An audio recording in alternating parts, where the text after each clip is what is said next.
Can we make a difference? Can we make a profit? If we can settle both of those things, then the property it goes through our underwriting process.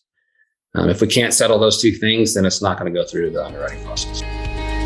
Hey guys, it's Whitney. I wanted to take some time to introduce you to my good friends over at passiveinvesting.com.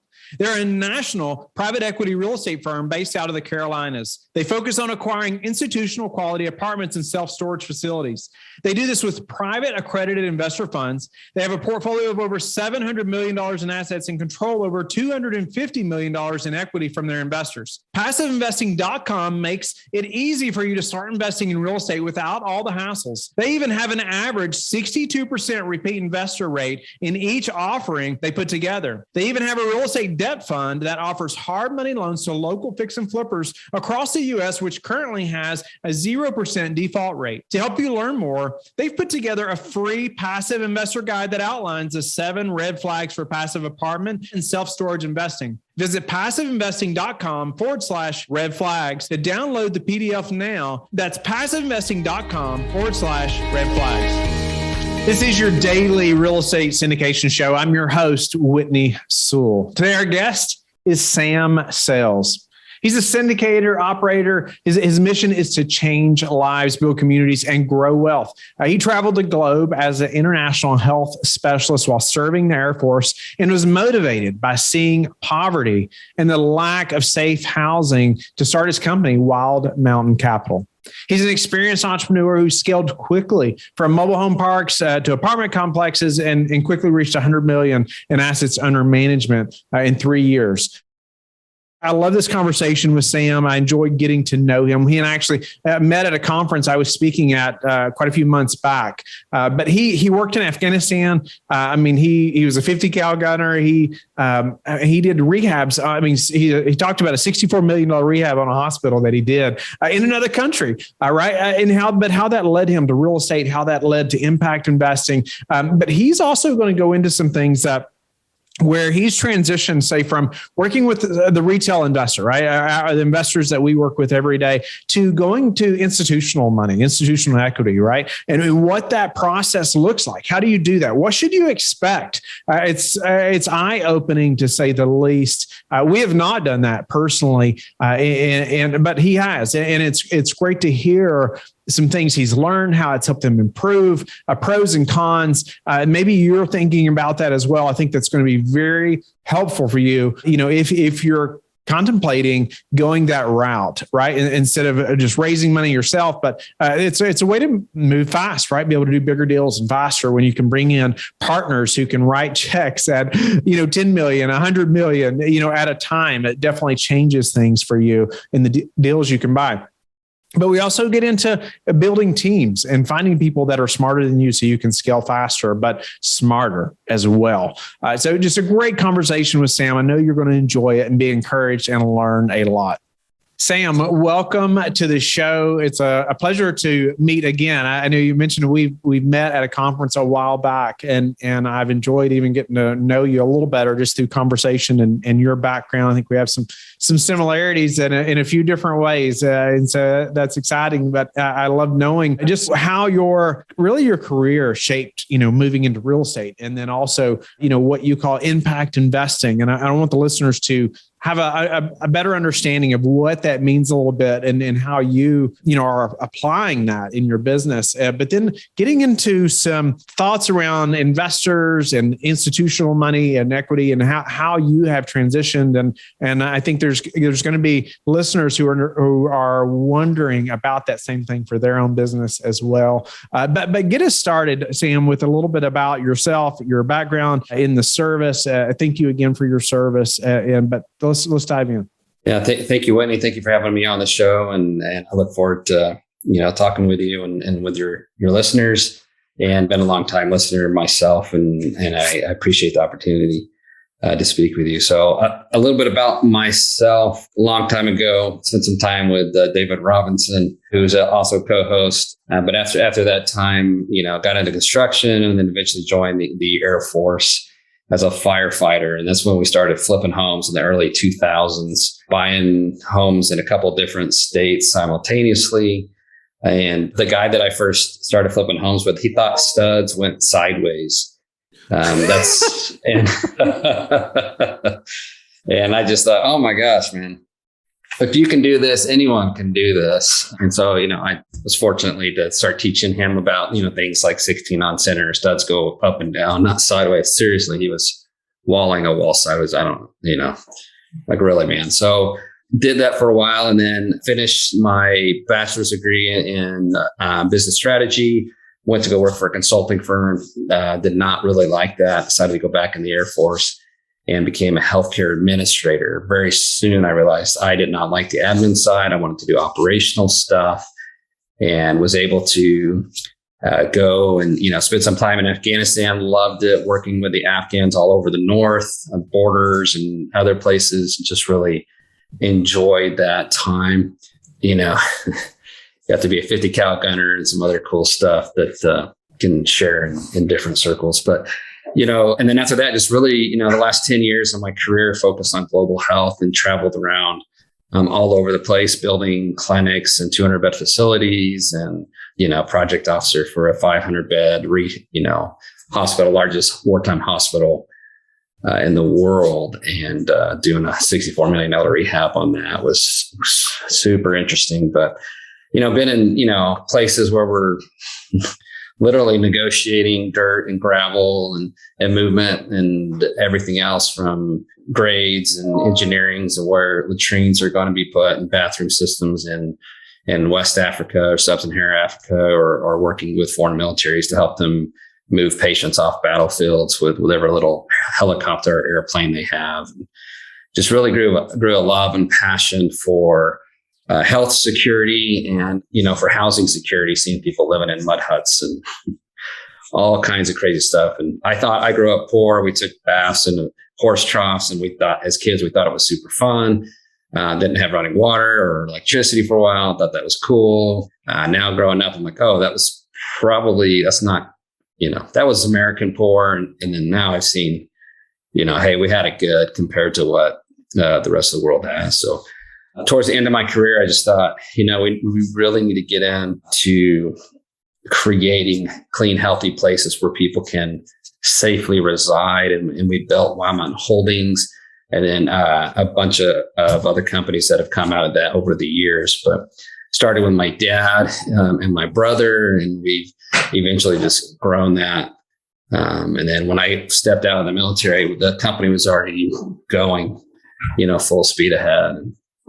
I think we had 10 properties by the time I stepped out. We had syndicated probably 5 or 6 times, done JVs on others, and done a few ourselves. So just passionate about this, making a difference through real estate. And we buy a lot of properties that are 10, 20, 40, 50% occupied. And then we get after, churning out 3 units a week with our development teams and, producing change as quickly as we can. And it's been a crazy ride. I appreciate the detail on some of the things that it sounds like it impacted you in a big way, right? Which it should anyone. I mean, working in Afghanistan and actually being a 50 cal gunner, I was also a 50 cal gunner. I don't even know if the listeners, even after 1,300 episodes now, I don't know that any of them know that, but it's an amazing machine. It's just amazing that those things operate after so many years the way they do. But back on real estate. So, you focused on global health for many years. You did the $64 million rehab on a hospital. I mean, you learned a lot, right, in the military that helped push you into real estate in many avenues. And even to the point now, you mentioned buying properties that are 50% occupied. And I wanted us to talk about that a little bit, but I didn't want to go too quick over the impact investing. It's just neat how, you sharing how you were raised. I mean, that would seem like horrible, right? To most people listening. I think you were taking baths in a feed trough. That doesn't sound very fun to me, but I'm thinking about making my kids do that because they need that experience. It would be like wintertime. My dad would put a fire, put it up on cinder blocks and a fire in the middle. If you got too close to the middle, you'd burn your feet or your rear end off. And so you'd scoot a little bit away and you got like snow falling on your head. You're like, man, I'm cold, but my feet are on fire.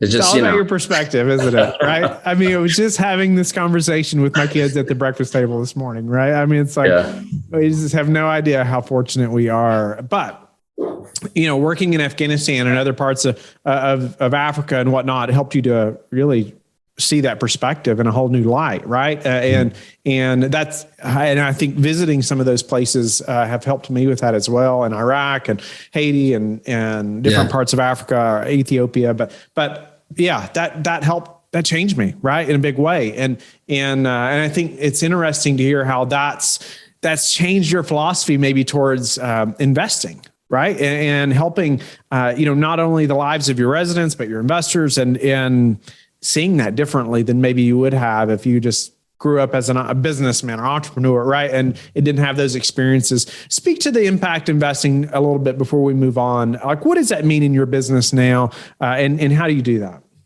When we thought and considered about, how do we change lives, the most amount of lives as possible? And I'd spent some time working for USAID, their Office of Foreign Disaster Assistance. So that put me going all over the world for disaster response. And that stuff was amazing. But I just felt, I need to come back to America. And where can I do that the most, since I don't have a lot of money? And so the way we thought of is like, well, let's just, let's focus on housing. There's a way for us to do this in a capitalistic paradigm and go after where, responsibility has been abdicated by institutions because they're not going to go touch these properties. It's, it's not an 80s or 90s product. It, isn't, Core Plus or whatever else that they're looking at. And so we went after, Class C properties in Class C areas or Class B areas. And some of these places, it's like, nobody wanted to touch them or very few did. And we went after it. And, when you walk in and you're like, okay, the rent roll shows 5 people and I see 22 people living here. What's your name? And do you want to pay rent? No. Okay. You got to get out, buddy. I'm sorry.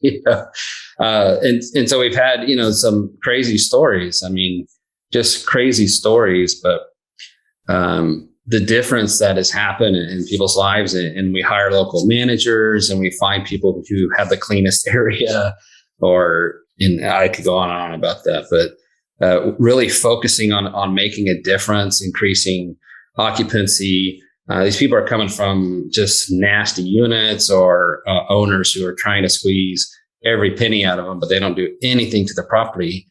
Or, big funds, they do the renovations up front, and in 20 years, they don't spend another penny of CapEx on the property so they can maximize their investors' return. And then they let this property go, and it hasn't been really cared for years. And so we picked up some properties that way and then turn them back around and make sure we invest in them. It's been really good. No, that's so cool. And I just want the listeners to hear that as well. Just like how you're looking at properties now and thinking that through and helping these people. And so I want to get to, though, you mentioned, buying properties that are 50% occupied. And that, and oftentimes people say, oh, that's just too risky, right? Or I just, I don't want to buy a property like that. It's too much hair on it. Tell us how you see a property like that, though, and are not scared of something like that, right? That, you can see a bigger picture, sounds like, and you're not scared of 50% occupied. Maybe you see a lot of value there. But how does that look, to you? You see a property that's 50% occupied in a manner, hey, I can go tackle that. Let's direct it, I guess, through the lens of the capitalistic paradigm, right? So how do we make money on something like that? So I spent a fair amount of time on, milk farms, and they smell terrible, like cow manure, right? And the farmers, every one of them would always say, oh, that's the smell of money, and I'm like, oh, that's terrible. But, that's the smell of money for them, right? And so when that's a good analogy. So when we walk into these or these milk farms and these properties, and they just smell terrible, and you see roaches and it smells like pee, and somebody stole doors, off of a unit, you're like, who steals doors? But I guess doors are a commodity sometimes that people want. Anyways, you're just thinking, okay, can I make a difference here, and can we make money doing it? And so that's kind of really how we look at it. And we look at it like, that farmer who's saying, this is where I make money. And so this is where we go. The same. Can we make a difference? Can we make a profit? If we can settle both of those things, then the property it goes through our underwriting process. If we can't settle those two things, then it's not going to go through the underwriting process. Awesome. I just love it when it's like, okay, I'm not scared of this property. I don't care if it's 20 or 30 or 50% occupied. If it meets these things, if it does these things, then hey, we can make it happen. Right. As you don't just run right away from it. You might find a lot of value there, right? As stinky as it may be, that may be a clue for you to think about, hey, maybe I should pursue this further. And so I know we are, with what time we have left too, there's a couple of things I wanted to get to, because you're doing some amazing stuff. And I think you can speak to, that transitioning from, say, the retail investor to institutional money or equity, like what I want us to jump in and because I think there's confusion around that too. Oftentimes when people are getting started, maybe they've syndicated a deal or two, maybe they haven't, but they still wonder, what does that even mean? And how do I, is that something I should consider? Obviously, we all know lots of things or rumors people talk about, about why or they should or shouldn't do something like that. But I'd love to hear maybe that transition for you. And let's talk about maybe why you would transition and how to do that.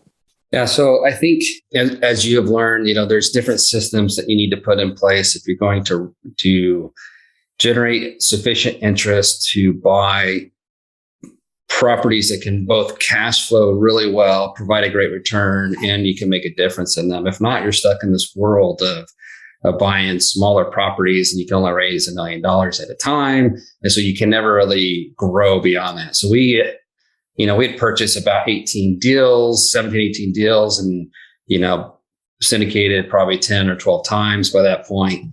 And we decided, this is a little bit of struggle for us because our superpower is not telling our story. Our superpower is really focusing on operations. And so we started looking at, do we partner with a syndicator?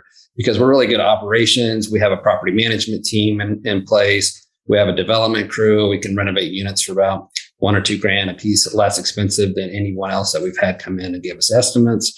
We're churning out 3 units at a time. We're really good at operations. And so it's kind of very reflective for us to say, we're not really good at syndicating. We're not delivering as many touches as we need to keep folks and inform the way that they need to, because we're out at the properties trying to make a difference with the residents. The residents pay the bills. And then our investors are going to be fantastically happy when they see all of our properties leave here this summer and they're getting 80, 70, 60, 45% returns on their investment. Then they'll be happy, right? But we've learned that, we have this gap that we need to fill.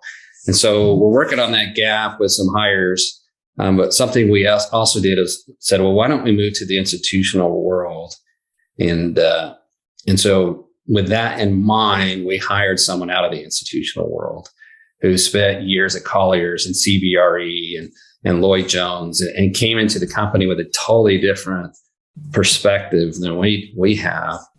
And so we still focus on making a difference. And then he focuses on institutionalizing our processes and brought in, equity and so forth. And so when you get into the institutional world, the proceeds are much smaller. So if you syndicate, as a syndicator, you make more money on the deal than you do if you go to institutional partners.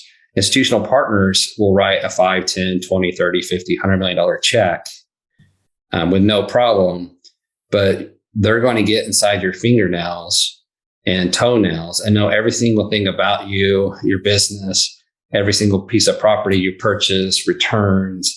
And we have pages and pages of questions from them about a property we're buying, about us. It's just been incredibly remarkable, the amount of information.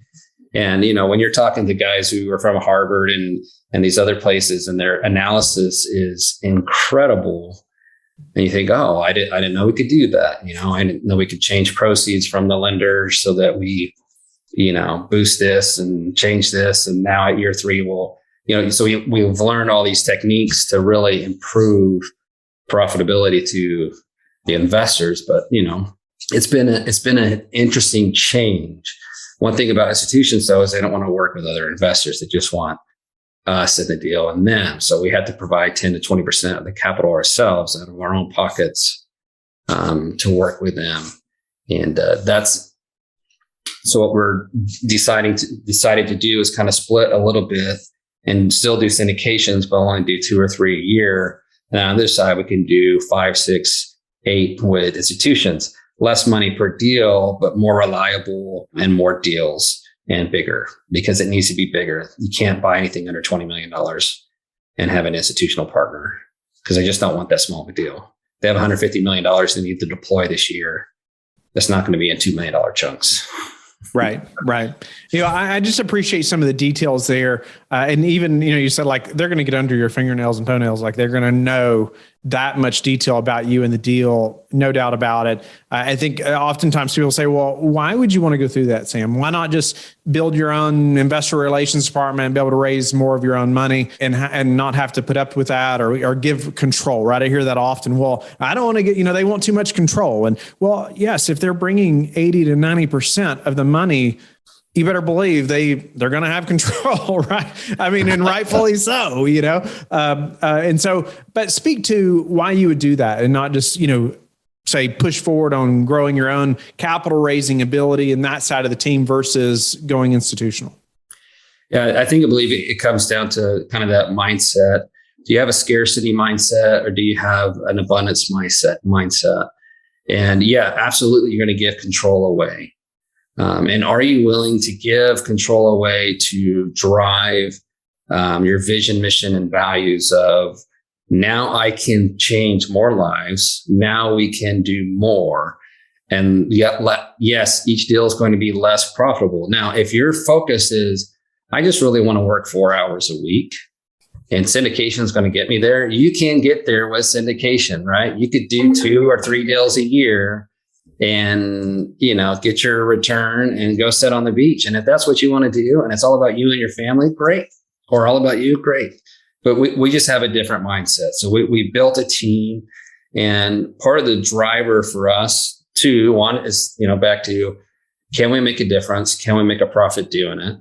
And now can we make more of a difference and, generate more of a profit? Because I'm going to make 1% instead of 2% perhaps, but it's going to be on a $40 million deal versus a $5 million deal. Okay. So 1% is a bigger number perhaps, but 2 is that we really, really wanted to improve ourselves. And so when you got somebody there who is super experienced and they've been doing this for 20 years and they're looking at you and your systems and saying, all right, we're going to partner together. We're going to get married for the next 10 years on this project. This is what I expect. And you're like, oh my goodness. Okay, we got to fix this, and this really quickly. And so it's been, baptism by fire, I guess, but it's been a good transition. And when we go to raise retail equity, we're going to be that much better. No doubt you and a company-wide, you've improved in a massive way because of working with institutional money, right? I mean, no doubt you've learned so much and improved your processes, systems. But speak to how do you do that? Let's say, the listener says, you know what? Okay. Yeah, I see what Sam's talking about. I should go try to do this. I should try to work with some institutional money. But man, I don't really have that Rolodex of 100, people that have 100 million, they're ready to invest. How do they even get started to build that relationship? Yeah, so I think there's 2 different ways. One is to hire an introducer who's going to introduce you. You can find them on LinkedIn. If you reach out to me, I can make some recommendations. But folks who would just introduce you to institutions and family offices. There's a lot of myth and lore around family offices. I will tell you, they are super slow to make decisions. And if you have a deal that you're trying to close, forget it.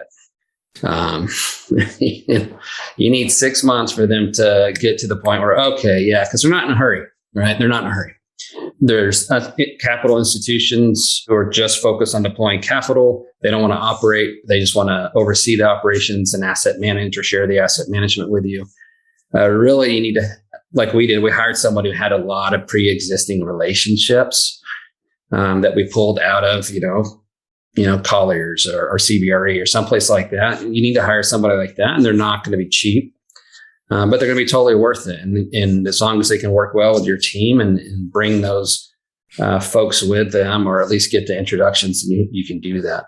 I will say, though, that you better be prepared to know your stuff. inside and out. Like if you're still struggling with understanding how IRR works and time value money and some of those things, then it's probably not time to go talk to institutions. If you're fully firmed up on that stuff, you're fully firmed up on how your operations work, and they're going to throw ratios at you about your labor versus, materials and sources and everything else. You need to be squared away to the nth degree. And if you're not, you're going to learn a lot. if you're not, you want to write this down and put it in a book, because you're gonna fail. And honestly, we failed quite a bit at first, and then we got it sorted out.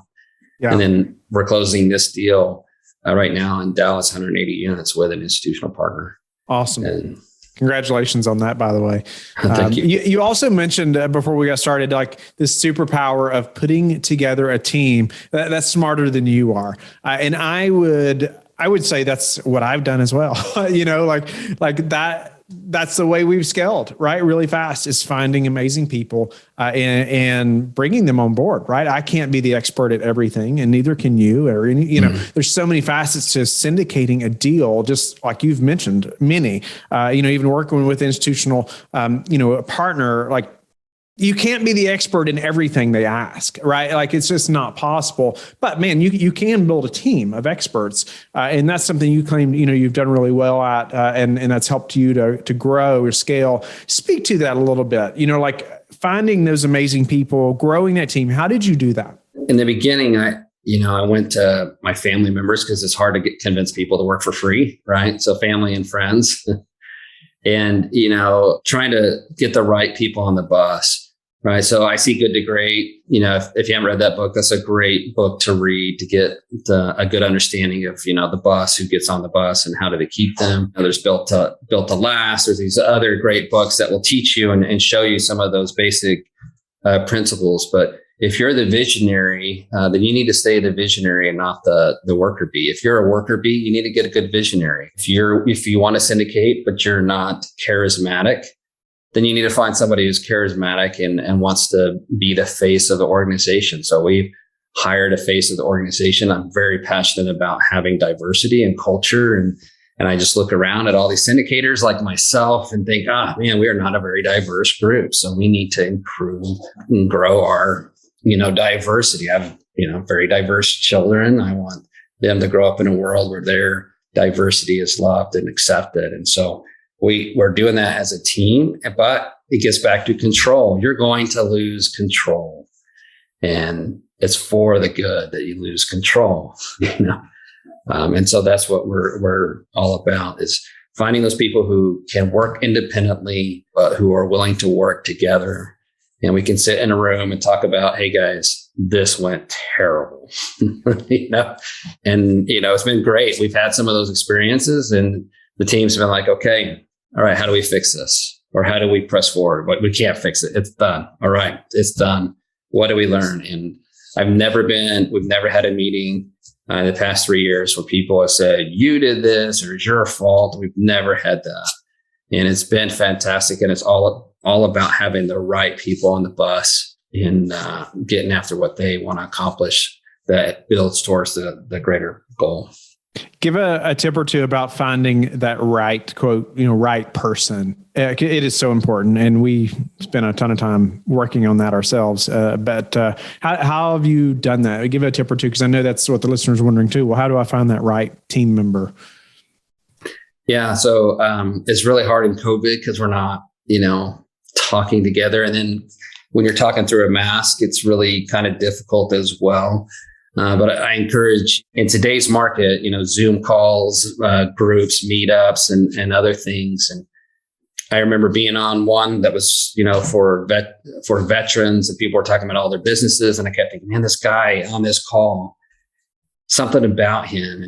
And we just connected afterwards, and and one thing led to another. And now he's here, moved from California here to Texas, and he's super excited. I'm super excited. And brought one of his teammates, and, they were super successful, sunsetted their company and joined us. And it's been fantastic. So we really, you need to connect. You need to go to join a good mastermind, find like-minded people, but ones who have skills that you don't have. Yeah. Love that. Got to get connected. Got to find those people. And I like how you mentioned, it's like you connected with this guy and it's like, okay, I need to get to know him better. And it's like, okay, you need to be a part of our team, right? You were open to that, and I just think like personally, I'm always looking for talent, right? Yeah. It's like, I see somebody like you're talking about, it's like, okay, where can I put them in here, like today, or as quickly as possible, or approach them about that. So appreciate that. Tell us, do you have any predictions, Sam, for the real estate market over the next 6 to 12 months? The next 6 or 12 months, I think it's going to remain hot. We're still at low interest rates. It's going to take interest rates changing, but as deals get more pricey, it becomes more of an institutional world where they can deal with lower returns, or unless you can syndicate and guarantee your investors, 15 IRR or 12 IRR, it's getting harder to find the true value add projects. And off market my best deals have been on market deals. Our biggest returns have been on-market, LoopNet sourced projects, but we strive wholeheartedly to find off-market projects because it's just, I hate sitting there competing with a bunch of people. So you want to get out of the competition game, right? Competition lowers your return. So I think it's going to remain hot, and then it's going to taper off. We know it is. We're just so far up. The concern is going to be is we're all taking on these bridge loans that are set to LIBOR, or maybe you can get it set on a 10-year treasury yield or something else like that, depending on what lender you're using. But, once that starts going up, cap rates are going to, follow, because you have to be able to, your DSCR has got to be high enough. Yeah, no, I appreciate that. And just how you're thinking about the market, I think it's just helpful. Tell us though, how do you prepare for a downturn? You're buying a project. What are a couple of things or anything that you're looking at to say, you know what, if the market does take a dip in whatever way and 3 bowlers go out, how do you weather that storm? How do you know that you're prepared for that? So I went through the downturn, 2007, 2008. I was flipping homes. Some of those we just turned and kept for years and years till the market returned, and then we sold them and made a great return. But I always, if you're syndicating, always leave a way out to say, hey, investors, year 5 happens to be the lowest point. It says 2009. This is not a good year to sell. We want to extend, a few more years. Can we do that? So you want to provide yourselves as many options as possible. And, the market's at its peak. I know we're going to hold for 5 years, but if we sell today, we're going to get 90% of our 5-year value versus waiting 5 years. So let's sell today and then go back into another project. So we've been doing that, and because we're not going to be able to create the same value as we just had. And then others was one of the reasons why we were still able to weather the storm is our entry points were always low. So we weren't buying core plus assets. And if we're still buying things that have meat on the bone, even if it's a hairy deal.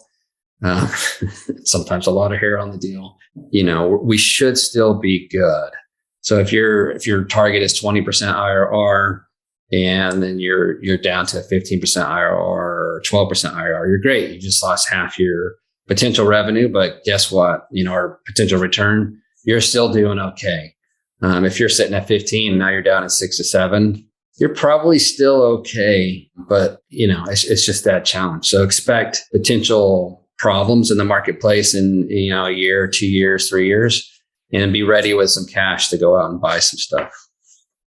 Awesome. And I meant to ask you, do you all self-manage? We do. In fact, that's one of the things institutions really liked about us is that we had our own property management company. It's actually a couple of companies. We have brokers that are lined up so we can charge leasing fees and so forth. They have about 30 people on staff. It gets really easy when you're doing large properties because they have on site 4, 5, 6 people on site. Yeah. I know. I think you've mentioned. Our team did some research about you, and I think you've mentioned. Like you're not going to get rich off property management. And so speak to being vertically integrated like that? Why do that? You're not going to get rich off that. I understand many things about it or why you would do that, but I want you to be able to share that with the listeners. Like why go to the trouble of having your own property management company if it's not going to be a source really of income, for you or the business? Yeah, I will say property management is where most of the headaches are, right? It just is. So a couple of reasons why we did it. First off, because we were buying properties and no one else would manage in the beginning, right? So they were really distressed, 20%, 5% occupancy. Property manager doesn't want to manage it. There's no money in there for them. And so now that we have these, 180, 245, these larger 200 plus unit properties, it's easy to find a property manager, but it's also very easy for us to manage it. And so, you're not going to get rich off property management unless you have, 10,000 units or something. But the focus for us is two things. One, we can make changes on a dime. We can change what's happening straight away. We don't have to go through a review process or nothing else. I can just pick up the phone and say, Jesse, can you do this? And he'd be like, yeah, got it. Or he'll say no because of X, Y, Z. And then I can go back to institutional partners, say, hey, that was a great idea that you learned at whatever school you went to, but on the ground, this is what's happening. You always want to trust your guy on the ground. So we can make those changes right away. Same with having our own development team. If we want, prices on this just change, we're going to go and move and buy these because it's less expensive. And then we can do that. Or we don't want to buy that because it's breaking apart when the installers are installing it and they hate it. Let's go back to something that's in the middle ground. We can make those changes right away and we don't have to go through review processes. We can keep our costs as low as possible and then pass that on to our investors because those guys are also making money from owning the properties and from other things. So it just works out better for us, quicker, leaner, faster, more entrepreneurial. Yeah. The knowledge and the control. Right. You have the insight immediately and much more of it. And you have the control to change things, like you said, immediately and do something better, right, than what's being done and not have to wait for a review process like you're talking about. And I think it makes a ton of sense. And we've not brought that in-house yet, but we've definitely talked about when and how we would do that because we do understand it's not so much about the dollar signs, right, from owning a property management business as much as it is how it affects your real estate business, right? Your operations as a whole and the knowledge you have of how you're operating. But I'd love to keep going about some of this stuff, Sam. Unfortunately, we're out of time. But give us a couple of daily habits that you are disciplined about that have helped you achieve this level of success. Yeah. So every morning I get up first. I get ready, and the first 30 minutes is study time. Quiet. It's just myself. Sometimes my 4-year-old comes down there at 5:30 in the morning, and will sit right next to me and learn about solar system or something on his iPad. But it's just, it's time to sit, to study, to reflect and think about what I'm doing as a person and so forth and get inspirations. It's amazing how much inspiration you can get about your business from the scriptures, by the way. So I'll just leave that there. And then after that is before I leave the house, I work. So emails and other things, because as soon as I get to my office, day's over. Emails, phone calls, people, doing everything I can to help support the team and the machine. And I prioritize my people over anything else, making sure they have what they need. If they do, then the mission gets accomplished. Sorry to use some military jargon there. So The Mission, The Man and Me, great book, by the way. But, I felt for a very long time that's the way it needed to be. And we've become successful, I think, because of that. So that's one, daily habits. 2, love your family and prioritize time with them. Because if you're not right with your family, you're not going to be right with your business. And that's going to bleed over. And 3, never forget to be grateful. Love that. I appreciate you sharing that. And I love hearing that. It's like the small things you do every day, they seem small, but man, they add up to some massive things. I've experienced that personally and very similar to what you've talked about. But tell us how you like to give back. How do I like to give back? So a few different few different ways. We did adopt kids. I know that's very limited, but in their lives, we've made a significant difference. I know that from where they came. And then setting up my business in a way that we are constantly giving back through the work that we do. We love to hire, if we can find somebody at the property, even if they don't, if it's a small property and they haven't had management experience, we're willing to train them and teach them as long as they do what they're supposed to be doing. And that has worked out more times than not. Wow. Awesome. Surprisingly, given folks an opportunity, there's been some times where people have done really good. And then all of a sudden they fall off the face of the earth. And we get a call and go down to the property and there's doors missing. And you're like, what in the world's happening in this place? And you got to, get things reorganized back on track. But that's part of life. And we are humans and we want opportunities. So that's other ways that we give back. Personally, we're constantly giving away anything that we've had. We've been blessed with abundance. We try to share as much as we can with as many people as we can. And it's a mindset, right? It's like, I love that. And that shows from what you said. And Sam, it's been an honor to get to know you better and have you on the show. I mean, just going from working in Afghanistan, being a 50 cal gunner, to focus on global health, to impact investing, to growing an amazing portfolio and team, and helping so many people. I mean, even the transition from retail investor to institutional money to,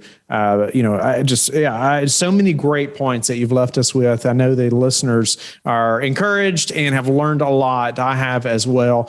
Grateful to have you on the show. Tell them how they can get in touch with you and learn more about you. Yes, great. Thank you so much, Whitney, for allowing me to be on your show. Definitely an honor for me. Fantastic show. Loved it for a long time, and motivational to myself as well, and inspiring. Appreciate that. We need more people like yourself out there doing it, because, there's some good people in the world, and, we just need to keep doing good things. So how to reach out to me. So sam@wildmountaincapital.com. Anytime, send me a text message on my Alaskan phone number, 907-406-9042. But yeah, sam@wildmountaincapital.com. I'm on LinkedIn. I am terrible social media. So sometimes people post things for me, or every once in a while I'll post something on LinkedIn. But I will, if you message me, I will definitely message you back.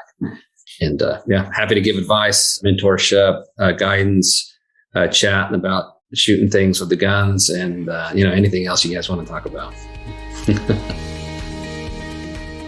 Thank you for being a loyal listener of the show. Please subscribe and share it with your friends. We want to help you become the passive investor you've always wanted to become, but also the operator you've always wanted to become. We want to be the number one resource for your real estate investing journey. But go to lifebridgecapital.com, where you can start investing in real estate today.